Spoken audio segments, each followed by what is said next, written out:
It's my proud privilege to be present here amongst you on this leadership conclave with the theme of Rise Above. All the women constitute almost half of the population. Their participation in workforce in India remains quite low.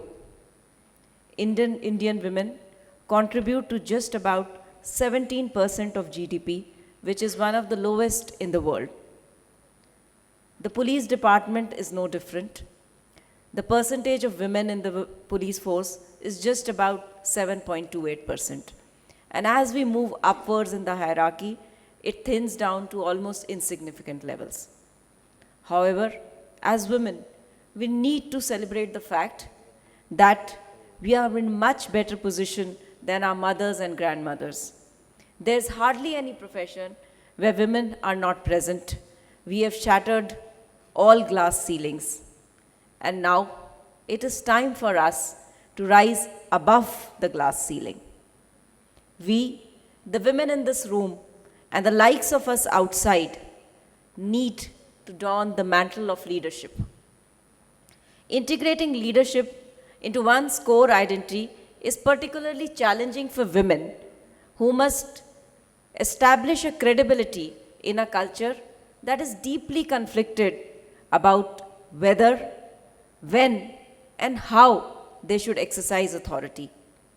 In a job like police, which suffers from a stereotypic image of a policeman being someone like a Singham, establishing a position for a short, lean, 5'3" person was definitely a tough job. I remember the first instance where when I was in my training, working as in charge of SHO in a police station in the state of Jammu and Kashmir, and my first grave offense was reported, which was 2 bodies found in an abandoned, secluded place. They were, as I was told, decomposed bodies, and all the personnel in my police station were trying their best to see that I do not visit the scene of offense. They probably thought that I would not be able to take it, and I decided that I needed to do this. It was for me personally also the first time that I would going to experience a situation like this. But I went ahead and did my job completely professionally, went and did all which was required to be done. And I could see in the eyes of all those policemen, my subordinates who were around me, a change. I had known that if I had fumbled that day, I would never be taken seriously as a police officer. Thus, competence is key to rising above. We need to develop in-depth knowledge and skills in our spheres of work. There is no escaping from the fact that we are all under greater scrutiny in our male-dominated professions. Although I have not personally experienced any discrimination in my professional life, but I am aware of the fact that at each point and every situation, I have to work a little bit more harder. I have to prove my worth I have to prove myself worth of the responsibility which has been entrusted to me. In my career, I have seen often issues crop up for which you have no ready-made solutions. But as a leader, you are expected to provide these solutions. And it is therefore necessary for us to work hard, to be ready to learn from anyone. In fact, I have often found my constables giving me much better advice since they have a greater domain knowledge than many senior officers. When you're able to find solutions, all the skeptics are silenced. As Indra Nooyi said, when you have a competence that nobody else has, you become more valuable. I also feel that collectively, we women can have a huge impact.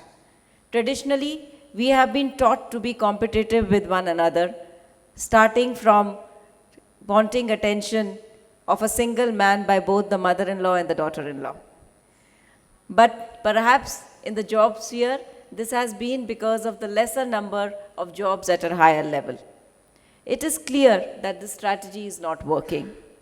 The truth is that by raising each other up and channeling the power of collaboration is truly how we would be able to turn the situation and have a lot of fun on the way itself. We need to reverse the stereotype that women don't support women. Study after study has shown that women who support other women are more successful in their careers. A recent research reported in Harvard Business Review states that while both men and women benefit from having a network of well-connected peers from different spheres of life, women who have an inner circle of close female contacts are more likely to land executive positions with greater authority and higher pay, while there is no such link for men. The reason may be that women trying to rise up into leadership face cultural and systemic hurdles that make it harder for them to advance, such as the unconscious bias. To overcome some of these hurdles, it is necessary for us to form close connection with other women. It is also seen that a large number of positions of independent directors and boards of companies remain vacant, as a very few qualified women are ready to take up these responsibilities. Even in police, I have seen young girls unwilling to take up challenging jobs.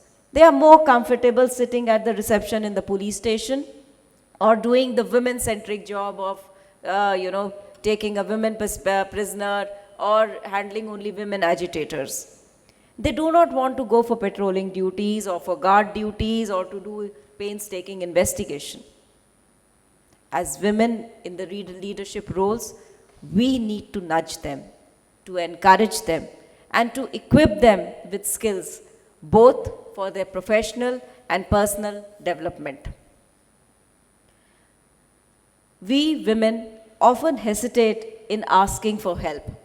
We try to fit into that ideal frame of a perfect wife, a doting mother, a competent professional, an ideal daughter, daughter-in-law, etc., etc., etc. But I firmly believe that I am not a superwoman. As Cherry Blair said, the reality of my daily life is that I'm juggling a lot of balls in the air, and sometimes some of them get dropped. And it's okay if it happens. After all, we can't do everything single-handedly.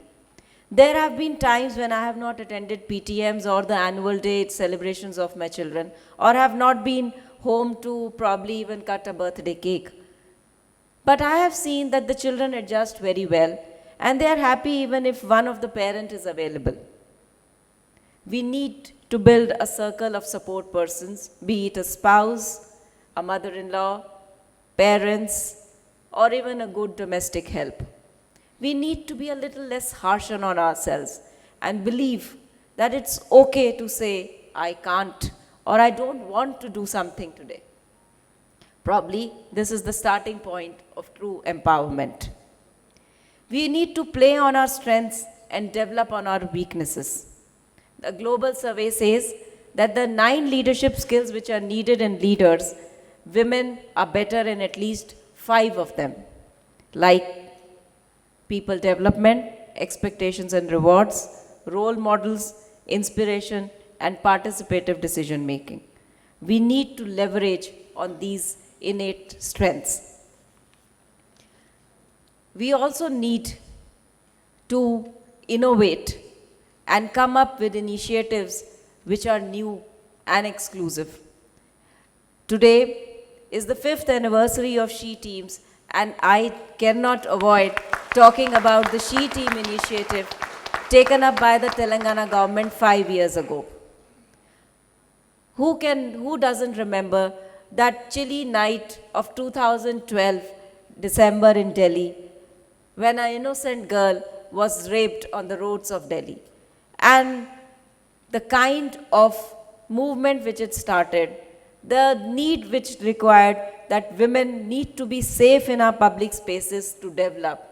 Unless and until women feel safe it is not possible for them to either go for education, to go for their works, or to to go about their normal days.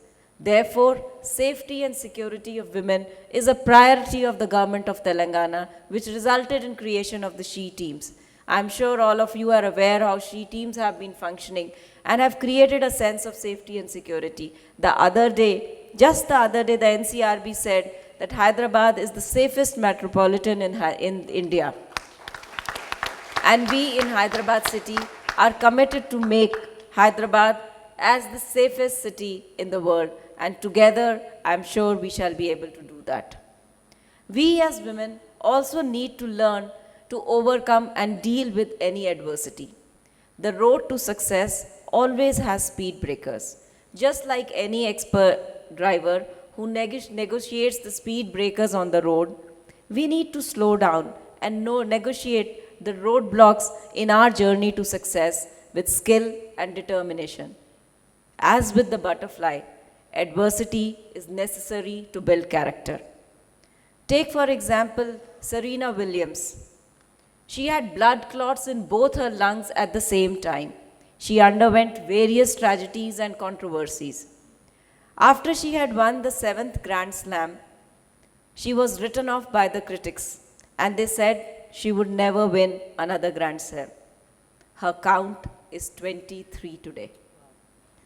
Thus, with grit and determination, we can surely rise above all the glass ceilings.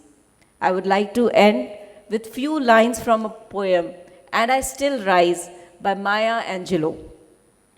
Just like the moon and the sun, I rise. Just like hopes springing high, I rise. From the past that's rooted in pain, I rise. Into the daybreak that's wonderfully clear, I rise. I am the dream and the hope of a slave. I rise, I rise, I rise. Thank you.